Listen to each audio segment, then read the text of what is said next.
ایک حدیث میں علیکم بالدعاء، دعا کو لازم پکڑ لو، یہ بہت بڑا وسیلہ ہے۔ اور ایک حدیث کے اندر آتا ہے ادعوا اللہ وانتم موقنون بالاجابہ، ادعوا اللہ وانتم موقنون بالاجابہ، تم دعا مانگا کرو اور قبولیت کے یقین کے ساتھ مانگا کرو۔ اس حدیث میں بہت واضح بات بتائی گئی کہ دعا مانگنے والا ڈھل مل نہ ہو، یقین کے ساتھ مانگے۔ یقین کے ساتھ کی گئی دعا یہ ضرور قبول ہوتی ہے۔ بندہ یہ سوچے نا کہ بھئی پتہ نہیں قبول ہوگی کہ نہیں ہوگی، اس کی نہیں ہوتی۔ جس کا یہ گمان ہو، یقین ہو کہ ضرور قبول ہونی ہے، اسی کی ہوتی ہے۔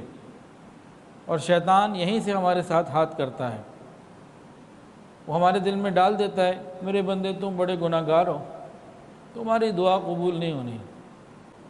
یہ وسوسہ کبھی ہمارے دل میں آیا، کبھی ایسا خیال آیا، ایسا خیال؟ شیطان بڑی سچی بات کر کے نا ہمیں دھوکے میں ڈال دیتا ہے۔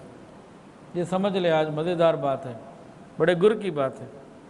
شیطان ہمارے دل میں خیال ڈالتا ہے بندے تو بڑا گناہ گار ہے، تیری تو دعا قبول ہو ہی نہیں سکتی، کہ تیری کہاں قبول ہوگی۔ یہ شیطان کا بہت بڑا دھوکہ ہے۔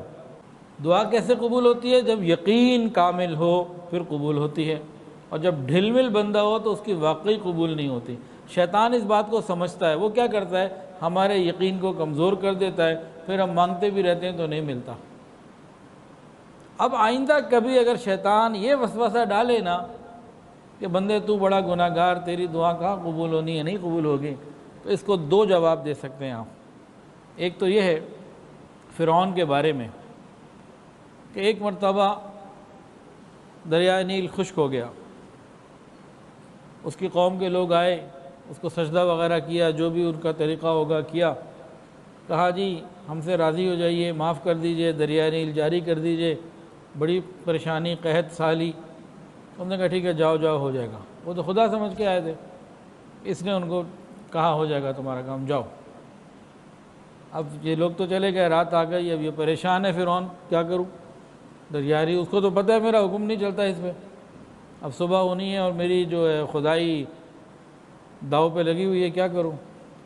اب کتابوں میں لکھا ہے کہ رات میں پریشان رہا، جب بہت زیادہ رات گزر گئی نا تو یہ اپنے محل سے نکلا اس حال میں کہ سر پہ تاج نہیں، پاؤں پہ جوتا نہیں، اور یہ دریائے نیل پہ پہنچا، اور دریائے نیل پہ پہنچ کے ادھر خشک دریا تھا، وہاں اس نے اللہ تعالیٰ کو سجدہ کیا اور دعاؤں میں اس نے اللہ سے مانگا تڑپ کے، یا اللہ تجھے تو معلوم ہے میں تو کوئی خدا نہیں، میری کیا حیثیت ہے، میں کچھ بھی نہیں، اللہ تو اس کو جاری کر دے ورنہ میرا معاملہ صبح خراب ہو جائے گا، میری خدائی داؤ پہ لگ گئی، میری حکومت داؤ پہ لگ گئی، میری عزت داؤ پہ لگی ہوئی ہے۔ اس نے جو تڑپ کے مانگا، کتابوں میں لکھا ہے اللہ نے دریائے نیل کو جاری فرما دیا۔ تو شیطان اگر یہ وسوسہ ڈالے کہ جو تم بڑے گناہ گار ہو، بھائی جتنے بھی گناہ گار صحیح، فرعون سے تو بہتر ہیں الحمدللہ، جب اس کی قبول ہو سکتی ہے تو ہماری کیوں نہیں؟ تو اس وسوسے کو آئندہ کے لیے ختم۔ اس سے بڑی دلیل لے لیجئے، یہ دلیل ہے نا، ایک اس سے بڑی دلیل لے لیجئے، یہ بدبخت شیطان آئندہ اگر کبھی دل میں یہ بات پیدا کرے کہ تم بڑے گناہ گار ہو بندے، تیری دعا قبول نہیں ہونی، اس خبیث کو پتہ کیا کہنا ہے؟ اس ملعون کو پتہ کیا کہنا ہے؟ اس کو یہ کہنا ہے تجھے یاد ہے جس وقت اللہ رب العزت نے تیرے اوپر غضب فرمایا تھا اور تجھے راندہ درگاہ کر دیا تھا، اللہ تعالیٰ نے فرمایا تھا فَخْرُجْ مِنْهَا فَإِنَّكَ رَجِيمٌ وَإِنَّ عَلَيْكَ لَعْنَتِي إِلَىٰ يَوْمِ الدِّينِ، دفع دور ہو جا میرے دربار سے اور قیامت تک میری لعنتیں تیرے اوپر برستی رہیں گی۔ این اللہ جب تیرے اوپر غضب کے عالم میں تھے، تجھے نکال دیا تھا، اس وقت تو نے کیا کہا تھا؟ اللہ سے دعائی تو مانگی تھی، اللہ مجھے قیامت تک کے لیے مہلت دے دیجئے، رب انظرنی الی یوم یبعثون، تو اللہ تعالیٰ نے تجھے قیامت تک کی مہلت دے دی تھی۔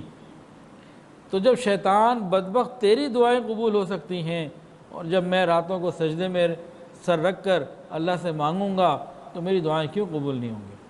تو یہ وسوسہ ہم نکال دیں کہ ہم گناہ گار ہیں اور ہماری اس وجہ سے قبول نہیں ہوتی۔ یقیناً ہم گناہ گار ہیں، لیکن یقین ہو اور باقی اعمال ہمارے درست ہوں تو دعائیں قبول ہوتی ہیں۔